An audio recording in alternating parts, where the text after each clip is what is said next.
దేశంలో సార్వత్రిక ఎన్నికల 4వ దశ పోలింగ్ మరికాసేపట్లో ప్రారంభం కానుంది. 4వ దశలో ఏపీ, తెలంగాణ సహా 10 రాష్ట్రాలు, కేంద్రపాలిత ప్రాంతాల్లోని 96 స్థానాలకు ఎన్నికలు జరుగుతుండగా 1717 మంది అభ్యర్థులు బరిలో ఉన్నారు. ఏప్రిల్ 19న దేశంలో ఎన్నికలు ప్రారంభం కాగా ఇప్పటిదాకా 285 స్థానాల్లో ఎన్నికలు నిర్వహించారు. తొలి దశలో 66.71% పోలింగ్ నమోదు కాగా రెండో దశలో 66.14%, మూడో దశలో 64.4% పోలింగ్ నమోదైంది. 4వ దశలో పోలింగ్ పెరిగే అవకాశం ఉందని అంచనా వేస్తున్నారు. 4వ విడత పోలింగ్లో భాగంగా ఏపీలోని 25 లోక్సభ స్థానాలతో పాటు తెలంగాణలోని 17 లోక్సభ నియోజకవర్గాల్లో ప్రజలు తమ ఓటు హక్కును వినియోగించుకోనున్నారు. తెలుగు రాష్ట్రాలతో పాటు ఒడిశా, జార్ఖండ్లోని 4 నియోజకవర్గాలు, బీహార్లోని 5 సీట్లు, మధ్యప్రదేశ్లోని 8 నియోజకవర్గాలు, మహారాష్ట్రలోని 11, యూపీలోని 13 నియోజకవర్గాలు, పశ్చిమ బెంగాల్లోని 8 నియోజకవర్గాలు, జమ్మూ కాశ్మీర్లోని 1 నియోజకవర్గంలో నేడు పోలింగ్ జరగనుంది. ఏపీ అసెంబ్లీలో కూడా ఈ దశలోనే ఎన్నికలు జరుగుతున్న సంగతి తెలిసింది. 4వ దశలో అత్యధికంగా తెలంగాణలోని 17 నియోజకవర్గాల నుంచి 525 మంది అభ్యర్థులు పోటీలో ఉన్నారు. ఏపీలో 25 లోక్సభ స్థానాలకు 454 మంది అభ్యర్థులు పోటీ చేస్తున్నారు. మహారాష్ట్రలోని 11 స్థానాల్లో 209 మంది బరిలో ఉండగా యూపీలోని 13 స్థానాల నుంచి 130 మంది పోటీ చేస్తున్నారు. బెంగాల్లోని 8 నియోజకవర్గాల నుంచి 75 మంది పోటీలో నిలిచారు. తెలంగాణలోని సికింద్రాబాద్ కంటోన్మెంట్ అసెంబ్లీ స్థానానికి కూడా నేడు ఉప ఎన్నిక జరుగుతోంది.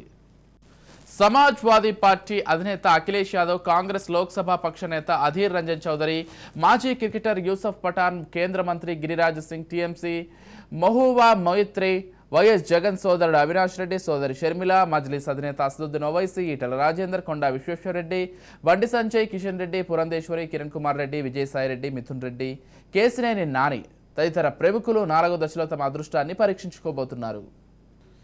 4వ దశ పోలింగ్ కోసం ఏప్రిల్ 18న గెజిట్ నోటిఫికేషన్ జారీ చేయగా ఏప్రిల్ 25వ తేదీ వరకు నామినేషన్లను స్వీకరించారు. నామినేషన్ల ఉపసంహరణకు ఏప్రిల్ 29 వరకు అవకాశం కల్పించారు. 96 స్థానాలను కలుపుకొని 4264 నామినేషన్లు వచ్చాయి. ఎన్నికల సంఘం వడపోత అనంతరం 1970 నామినేషన్లు మిగిలాయి. నామినేషన్ల ఉపసంహరణ గడువు ముగిశాక చివరికి 1717 మంది బరిలో నిలిచారు. ఇక మొత్తంగా ఈరోజు ఉదయం 6 గంటల నుంచే మాక్ పోలింగ్ అయితే ప్రారంభమయ్యింది. మరికొద్ది నిమిషాల్లోనే ఎన్నికల ప్రక్రియ కూడా ప్రారంభమవుతోంది. పోలింగ్ కూడా ప్రారంభమవుతోందని చెప్పుకోవాలి. అన్ని జిల్లాలకు సంబంధించిన తెలంగాణలోను, అటు ఆంధ్రప్రదేశ్లోను ఇప్పటికే అధికారులు కట్టుదిట్టమైన ఏర్పాట్లు కూడా చేశారు. ఎటువంటి అవాంఛనీయ సంఘటనలు జరగకుండా అటు పోలీసులు కూడా బందోబస్తు ఏర్పాట్లు చేశారు. మొత్తంగా ఇదే అంశానికి సంబంధించి మరింత సమాచారం అందించడానికి మా ప్రతినిధి స్వప్న ఫోన్ ద్వారా సిద్ధంగా ఉన్నారు. చెప్పండి స్వప్న. మొత్తానికైతే ఓటరు ఈ రోజు తన హక్కు ద్వారా అభ్యర్థుల భవితవ్యాన్ని అయితే తేల్చబోతున్నారు. ప్రస్తుతం అయితే నేను మల్కాజ్గిరి, అదేవిధంగా చేవెళ్ళ ఈ ఏరియాలో తిరుగుతున్నాను. ఇప్పుడు ఇక్కడ ఉన్నటువంటి పరిస్థితి ఏంటంటే ఆల్రెడీ అధికారులందరూ మాత్రం పోలింగ్ కేంద్రాలకు చేరుకున్నారు. మాక్ డ్రిల్ అయితే నిర్వహిస్తున్నారు. చాలా చోట్ల ఆల్రెడీ జరిగిపోయింది. ఈవీఎంలకు సంబంధించి వర్క్ ఎలా జరుగుతుంది అండ్ ఎక్కడ ఓటు వేయాలి, స్లిప్ ఏంటి, దీనికి సంబంధించినటువంటి మాస్ పోలింగ్ అయితే ప్రస్తుతం జరిగింది. అండ్ ఇప్పటికే కొద్దిమంది ఓటర్లు ఆల్రెడీ చేరుకున్నారు. ఎందుకంటే ఎండాకాలము, మధ్యాహ్నం మళ్ళీ ఎండ కొడుతుంది కాబట్టి మార్నింగే వచ్చేసి లైన్ లో నిల్చొని ఓటు వేసేస్తే ఒక పని అయిపోతుంది అన్నట్టుగా చాలా మంది, ముఖ్యంగా ఇప్పటి వరకు నాకు కనిపించిన వాళ్ళలో కొంత ఓల్డ్ ఏజ్ పీపుల్, మధ్య తరగతి అంటే మిడిల్ ఏజ్ వాళ్ళు ఎవరైతే ఉన్నారో వాళ్ళు చాలా ఎక్కువగా కనిపిస్తున్నారు. దాదాపు మార్నింగే వచ్చేసి ఓటు హక్కు వేసుకోవాలనేటువంటి దాంట్లో ఉన్నారు.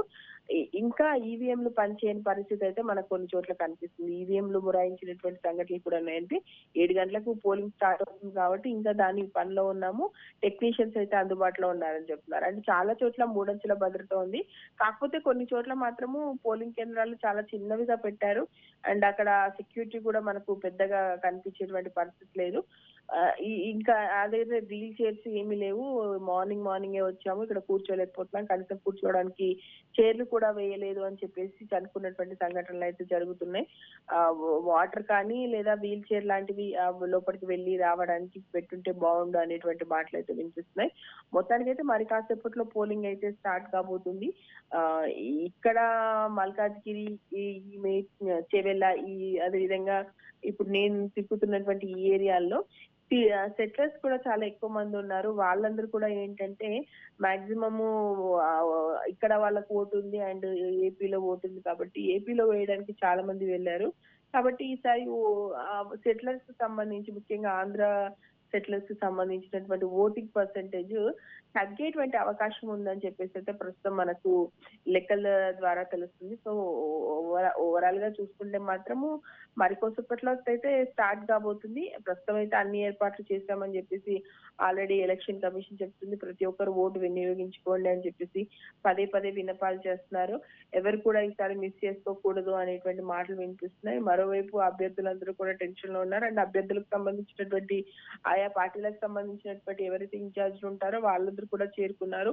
ఓటర్ స్లిప్స్ అవి ఇవి ఆ కార్యక్రమాలు అయితే జరుగుతున్నాయి. ఎక్కడ కూడా ఎలాంటి అవాంఛనీయ సంఘటనలు ఏమి జరగకుండా చూసుకుంటాం, ప్రశాంతంగా పోలింగ్ జరుగుతుందని చెప్పేసి ఎలక్షన్ కమిషన్ చెప్తుంది. ఓన్లీ ఇవే కాదు, కేంద్ర బలగాలు కూడా ఆల్రెడీ మన తెలంగాణలో దిగిపోయాయి. ఎక్కడ ఎలాంటి చిన్న సంఘటన కూడా జరగకుండా ఇప్పుడు సీసీ కెమెరాలతోటి పర్యవేక్షిస్తున్నారు. కాబట్టి చూడాలి. ప్రస్తుతానికైతే ఈవీఎంలు మొరాయించినటువంటి సంఘటనలు ఒక 2-3 ఉన్నా ఆల్రెడీ టెక్నీషియన్స్ అయితే వచ్చారు. అక్కడ వర్క్ అయితే జరుగుతుంది. మనకి ఇంకొంచెం టైం ఉంది పోలింగ్ కి, కాబట్టి ఈ లోపు అంతా క్లియర్ అయిపోతుందని చెప్పేసి అయితే మనకు ఈసీ నుంచి వస్తున్నటువంటి ఇన్ఫర్మేషన్. దేశంలో సార్వత్రిక ఎన్నికల 4వ దశ పోలింగ్ మరి కాసేపట్లో ప్రారంభం కానుంది. 4వ దశలో ఏపీ, తెలంగాణ సహా 10 రాష్ట్రాలు, కేంద్రపాలిత ప్రాంతాల్లోని 96 స్థానాలకు ఎన్నికలు జరుగుతుండగా 1717 మంది అభ్యర్థులు బరిలో ఉన్నారు. ఇక ఏప్రిల్ 19న దేశంలో ఎన్నికలు ప్రారంభం కాగా ఇప్పటిదాకా 285 స్థానాల్లో ఎన్నికలు నిర్వహించారు. తొలి దశలో 66.71% పోలింగ్ నమోదు కాగా రెండో దశలో 66.14%, మూడో దశలో 64.4% పోలింగ్ నమోదైంది. 4వ దశలో పోలింగ్ పెరిగే అవకాశం ఉందని అంచనా వేస్తున్నారు.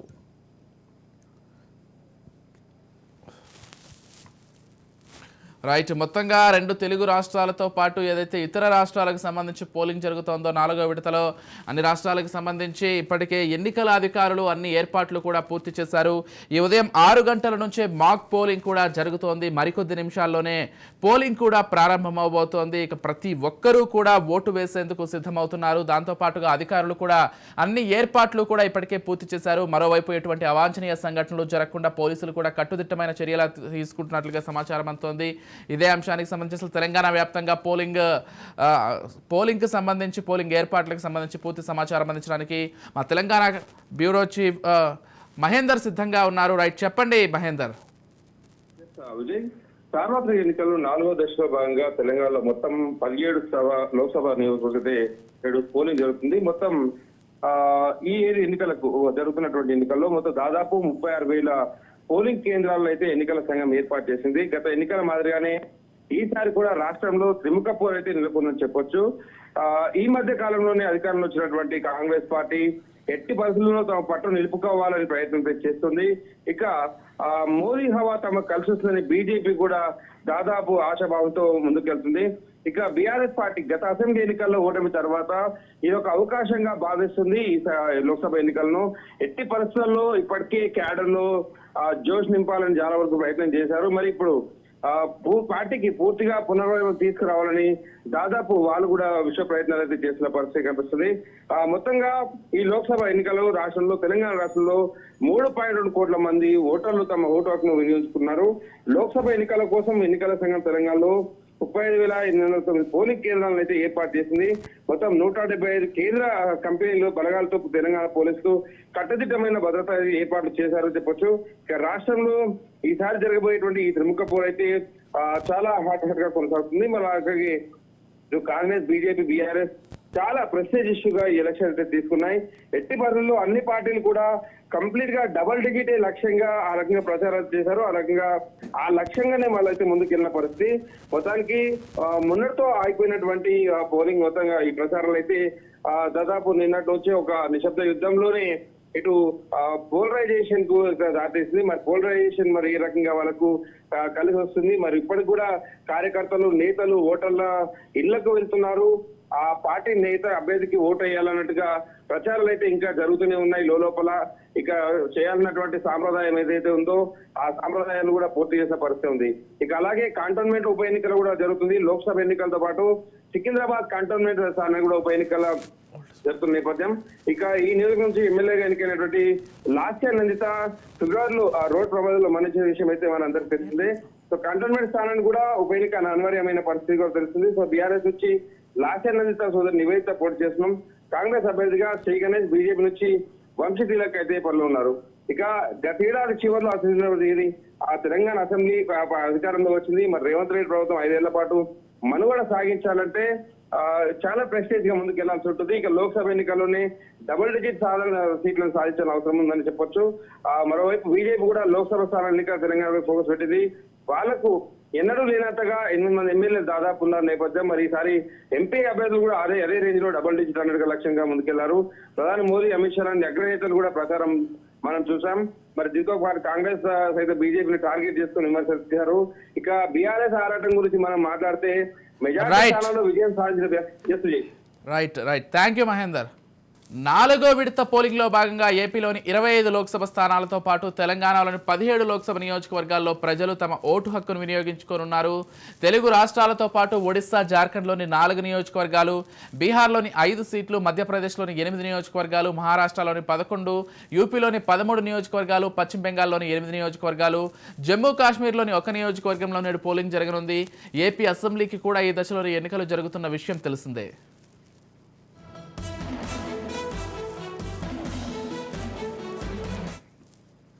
రైట్, మొత్తంగా తెలంగాణ వ్యాప్తంగా అయితే మాక్ పోలింగ్ ఇప్పటికే ప్రారంభమైపోయింది. మరికొద్ది నిమిషాల్లోనే అంటే 7 గంటలకే పోలింగ్ కూడా ప్రారంభమవుతుంది. ఈ నేపథ్యంలో అన్ని ఏర్పాట్లను కూడా ఇప్పటికే అధికారులు పూర్తి స్థాయిలో పూర్తి చేశారు. ఏజెంట్లకు సంబంధించి లేకపోతే ఇతర అంశాలకు సంబంధించి, ఈవీఎంల మిషన్లకు సంబంధించి, ఎక్కడైతే సిరా పూయాలో వాటికి సంబంధించి అన్ని ఏర్పాట్లను పూర్తి చేశారు. మరోవైపు తెలంగాణ వ్యాప్తంగా అటు ఏపీ వ్యాప్తంగా కూడా 144 సెక్షన్ అయితే కొనసాగుతోంది. పోలీసులు కూడా కట్టుదిట్టమైన ఏర్పాట్లు చేశారు. ఈసారి ఖచ్చితంగా పోలింగ్ శాతాన్ని పెంచే దిశగానే ఎన్నికల అధికారులు అయితే అన్ని రకాల చర్యలు చేపడుతున్నారు. దానికి సంబంధించి ప్రచారం కూడా నిర్వహిస్తున్నారు. ఇదే అంశానికి సంబంధించి అసలు పోలింగ్ ఎలా జరగబోతోంది, పోలింగ్ సంబంధించిన పూర్తి ఏర్పాట్లకు సంబంధించి మరింత సమాచారం అందించడానికి మా ప్రతినిధి విక్రాంత్ ఫోన్ ద్వారా సిద్ధంగా ఉన్నారు. చెప్పండి విక్రాంత్. Good morning Vijay. మొత్తానికి మరి కాసేపట్లో 7 గంటల నుంచి కూడా సాయంత్రం 6 గంటల వరకు కూడా ఈ రోజు పోలింగ్ జరగనుంది. మరోవైపు మావోయిస్టు ప్రభావిత ప్రాంతాల్లో కూడా మొత్తం 13 అసెంబ్లీ సెగ్మెంట్లను కూడా మావోయిస్టు ప్రభావిత ప్రాంతాలుగా గుర్తించారు. అక్కడ మాత్రం 4 గంటల వరకు మాత్రం పోలింగ్ జరిగే అవకాశం కనిపిస్తా ఉంది. ఇప్పటికే ఎన్నికల సామాగ్రితో కూడా పోలింగ్ కేంద్రాలకు సిబ్బంది చేరుకున్నారు. ప్రతి ఒక్కరు కూడా ఓటు వేయాలని కూడా ఎన్నికల కమిషన్ సంబంధించి కూడా ఇప్పటికే అనేక రకమైన పిలుపులు కూడా వచ్చిన సందర్భం కనిపిస్తా ఉంది. రాష్ట్రంలో లోక్సభ ఎన్నికలకు మాత్రం సర్వం సిద్ధమైంది. ఈ 7 గంటల నుంచి కూడా మొత్తం రాష్ట్ర వ్యాప్తంగా మావోయిస్టు ప్రభావిత ప్రాంతాల్లో అయినటువంటి 13 ప్రాంతాలు కాకుండా మిగతా ప్రాంతాలందరూ అన్ని ప్రాంతాల్లో కూడా సాయంత్రం 6 గంటల వరకు మాత్రం పోలింగ్ జరగబోతా ఉంది. దాదాపు కూడా ఈ ఎన్నికల ప్రక్రియ కూడా నిన్నటి నుంచే ముమ్మరం చేసుకున్నారు. మొత్తం 4 విడతల్లో కూడా దేశవ్యాప్తంగా కూడా 96 సీట్లకు మాత్రం ఈ లోక్సభ ఎన్నికలకు సంబంధించి కూడా ఎన్నికలు జరుగుతా ఉన్నాయి. మొత్తం 10 రాష్ట్రాల్లో కూడా ఇదిలా ఉంటే ఇటు ఆంధ్రప్రదేశ్, ఒరిస్సాకు సంబంధించి కూడా అసెంబ్లీ సెగ్మెంట్లకు సంబంధించి కూడా ఎన్నికలు జరుగుతా ఉన్నాయి. మన తెలంగాణ రాష్ట్రంలో మాత్రం ఇటు 17 లోక్సభ పార్లమెంట్ స్థానాలకు సంబంధించి, అదేవిధంగా సికింద్రాబాద్ కంటోన్మెంట్ కి సంబంధించి కూడా ఉప ఎన్నిక జరుగుతా ఉంది. దీనికి సంబంధించి కూడా ఇప్పటికే రాష్ట్రం కూడా అన్ని ఏర్పాట్లు పూర్తి చేసింది. రాష్ట్ర వ్యాప్తంగా కూడా మొత్తం 35,000కు పైగా కూడా పోలింగ్ కేంద్రాలు ఏర్పాటు చేసింది. దీంట్లో 90% పోలింగ్ కేంద్రాలు కూడా వెబ్కాస్టింగ్ ద్వారా నిర్వహిస్తా ఉంది. మొత్తం ఎప్పటికప్పుడు సీసీ కెమెరాలు ఏర్పాటు చేసి కూడా నిఘా ఏర్పాటు చేసిన పరిస్థితి కనిపిస్తా ఉంది. దాదాపు 10,000 పోలింగ్ కేంద్రాలు కూడా సమస్యాత్మకంగా ఉన్న వాటిని కూడా గుర్తించి బలగాలను కూడా పెద్ద ఎత్తున మోహరింపు చేసిన సందర్భం కనిపిస్తా ఉంది. మొత్తం 3 లక్షల మంది సిబ్బంది కూడా ఈ ఓటింగ్ ప్రాసెస్ లో కూడా పాల్గొంటా ఉన్నారు. మరోవైపు రాష్ట్రంలో ఉన్నటువంటి 17 లోక్సభ నియోజకవర్గాల్లో కూడా పార్టీలకు సంబంధించి, అదేవిధంగా ఇండిపెండెంట్ కలిపి కూడా మొత్తం 525 మంది అభ్యర్థులు మాత్రం రాష్ట్రంలో, తెలంగాణ రాష్ట్రంలో పోటీలో ఉన్నారు. అత్యధికంగా సికింద్రాబాద్ లోక్సభ స్థానం నుంచి కూడా 45 మంది కూడా పోటీ పడతా ఉన్నారు. ఏదేమైనా ఇదిలా ఉంటే రాజకీయ ప్రముఖులు కూడా ఓటు హక్కు వినియోగించుకోబోతున్నారు. రాష్ట్ర ముఖ్యమంత్రి రేవంత్ రెడ్డి కూడా తన సొంత నియోజకవర్గమైనటువంటి కొడంగల్కు కూడా మరి కాసేపట్లో బయలుదేరుతున్నది తెలుస్తా ఉంది. ఇదిలా ఉంటే మావోయిస్టు ప్రభావం ఉన్నటువంటి 13 అసెంబ్లీ నియోజకవర్గాల్లో కూడా సాయంత్రం 4 గంటల వరకు కూడా పోలింగ్ మిగబోతా ఉంది. దీంట్లో ఎక్కువగా ఆదిలాబాద్ సంబంధించి కూడా చెన్నూరు, బెల్లంపల్లి, మంచిర్యాలకు సంబంధించిన కాన్స్టిట్యున్సీలు, అదేవిధంగా ఇటు ఖమ్మం వైపు కూడా కొత్తగూడెం, ఇల్లందు, అశ్వరావుపేట, భద్రాచలంలో కూడా ఈ సెగ్మెంట్లలో ఉన్నాయి. మొత్తం దాదాపు 600 పోలింగ్ స్టేషన్లు ఈ సమస్యాత్మకంగా ఉన్న నేపథ్యంలో కూడా భారీగా పోలీసులు మోహరించారు. ఎలాంటి అవాంఛనీయ ఘటనలు జరగకుండా కూడా పోలీసులు కూడా ముందస్తు సిద్ధం చేశారు. అదేవిధంగా దాదాపు 14 రకాల కార్డులో కూడా ఏ కార్డు ఉన్నా కానీ ఓటు హక్కు వినియోగించుకునేందుకు కూడా పోలింగ్ సిబ్బంది కూడా ఇటు ఓటర్లకు కూడా అవకాశం ఇస్తా ఉన్నారు. ఖచ్చితంగా ఓటర్లు పెద్ద ఎత్తున తరలి వచ్చి పోలింగ్ శాతాన్ని పెంచాలనేసి కూడా ఎన్నికల కమిషన్ కూడా ప్రతిరోజు కూడా ఇటు ప్రజలకు మొత్తం వివరిస్తా ఉన్నారు. పోలింగ్ పర్సెంటేజ్ పెరుగుతుందా తగ్గుతుందా అనేది కొంచెం డైలమాలో ఉంది తెలంగాణకు సంబంధించి. అంటే విక్రాంత్, ప్రస్తుతానికి చూసుకున్నట్లయితే ఇటు హైదరాబాద్ కు సంబంధించి కావచ్చు, లేకపోతే అర్బన్ ఏరియాస్ కు సంబంధించి కావచ్చు, ప్రతిసారి కూడా ఓటింగ్ శాతం తక్కువగా నమోదవుతున్నటువంటి విషయాన్ని మనం గమనిస్తూనే ఉన్నాం తెలంగాణలో. అంటే ఈసారి కూడా ఎక్కువగా ఏపీ సెటిలర్స్ ఉండడంతో, కొంతమందికి అక్కడ ఇక్కడ 2 చోట్ల ఓట్లు ఉండడంతో ఏపీలో ప్రధానంగా అసెంబ్లీ ఎన్నికలు జరుగుతున్నాయి కాబట్టి అందరూ కూడా అట్టి వెళ్ళిపోయారు కాబట్టి ఇటు హైదరాబాద్లో కావచ్చు, లేకపోతే చుట్టుపక్కల ప్రాంతాల్లో కావచ్చు, కొంత ఓటింగ్ శాతం తగ్గే అవకాశం ఉందని కూడా కొంతమంది భావిస్తున్నారు. దీనికి సంబంధించి ఎలా చూడాలి విక్రాంత్? ఎస్ విజయ్, మీరు అన్నట్లు వాస్తవానికి హైదరాబాద్ కు సంబంధించి ఎప్పుడు ఎన్నికలు జరిగినా అర్బన్ కు సంబంధించి కూడా రూరల్ లో మాత్రం పెద్ద ఎత్తున ఓటర్లు కదిలి వచ్చి కూడా ఓటు హక్కు వినియోగించుకున్న పరిస్థితి కనిపించింది. కానీ గ్రేటర్ ఎన్నికలు కావచ్చు, హైదరాబాద్ లో జరిగేటువంటి ఎన్నికలకు కావచ్చు, రెండు తెలుగు రాష్ట్రాల్లో ఎన్నికలు జరగకుండా కేవలం తెలంగాణలో జరిగినప్పటికీ మన జరిగినటువంటి అసెంబ్లీ ఎన్నికల్లో సైతం కూడా పోలింగ్ శాతం కేవలం 54%కు మించి జరగని పరిస్థితి కనిపించింది హైదరాబాద్ లో.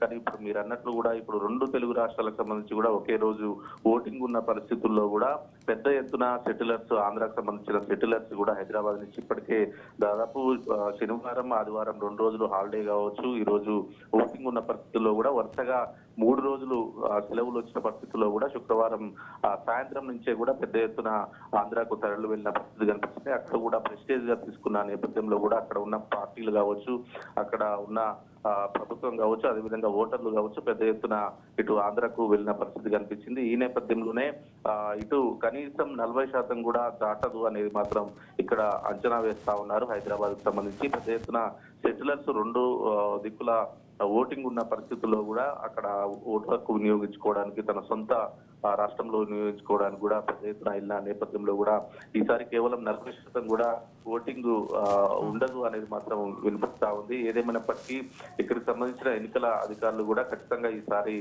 పెద్ద మొత్తంలో ఓటింగ్ జరుగుతుందనేది మాత్రం విశ్వాసం వ్యక్తం చేస్తా ఉన్నారు. మించి ఓటింగ్ జరిగే అవకాశం మాత్రం ఉన్నట్టు మాత్రం పోలింగ్ అధికారులు మాత్రం చెప్తా ఉన్నారు. ఎస్ విక్రాంత్, మనకు మరో బ్రేకింగ్ న్యూస్ కూడా అందుతోంది. ఇప్పటికే కిషన్ రెడ్డి ఆయన ఓటును వేయడానికి బయలుదేరినట్లుగా తెలుస్తోంది. అంటే 7 గంటల నుంచి పోలింగ్ ప్రారంభం అవుతోంది కాబట్టి చాలా మంది రాజకీయ నాయకులు కావచ్చు, సెలబ్రిటీలు కావచ్చు ఉదయాన్నే ఓటు వేస్తారు ప్రతిసారి కూడా. ఈసారి కూడా అదే విధంగా జరగబోతోందని తెలుస్తోంది. ఈ నేపథ్యంలోనే బీజేపీ నుంచి కిషన్ రెడ్డి కూడా ఓటు వేయడానికి ఆయన సెంటర్కు చేరుకున్నట్లుగా తెలుస్తోంది. ఆయన ఓటును కూడా మరికొద్ది సేపట్లోనే ఆయన వేసే అవకాశం ఉంది. దాంతోపాటుగా మిగిలినటువంటి రాజకీయ నాయకులు కావచ్చు, సినీ సెలబ్రిటీలు కావచ్చు ఉదయం 10 గంటల లోపే వాళ్ళ ఓటును ప్రతిసారి కూడా వినియోగించుకుంటారు కాబట్టి ఈసారి కూడా అలాగే జరిగే అవకాశం ఉన్నట్లుగా తెలుస్తోంది విక్రాంత్.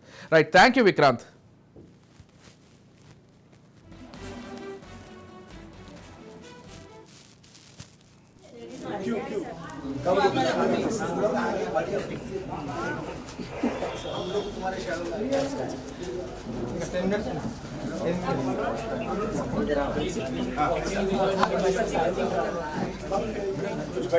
बैठ सकते जो एल्डर्स है बैठ सकते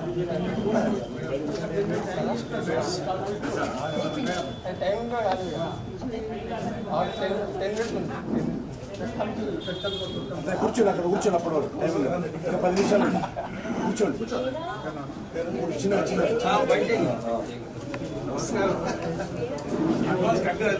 సీసీ కెమెరా ఉంది ఇక్కడ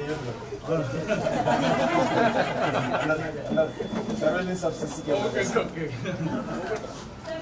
ప్రచారం చేసినట్టు క్యూలో పోయి ప్రచారం చేసినట్టు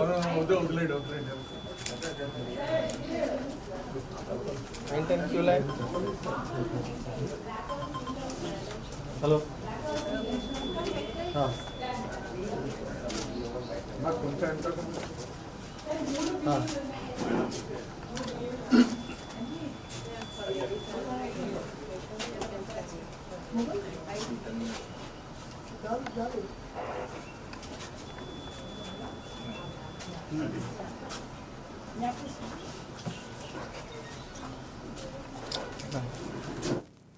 రెండు తెలుగు రాష్ట్రాల్లో ఓటింగ్ ప్రక్రియ ప్రారంభమైంది. అటు ఏపీలో ఇటు తెలంగాణలో ఉదయం నుంచే పోలింగ్ స్టేషన్ల వద్ద ఓటర్లు బారులు తీరారు. వేసవి కాలం అవ్వడంతో ఉదయమే ఓటు హక్కును వినియోగించుకునేందుకు ఓటర్లు ఆసక్తి చూపుతున్నారు.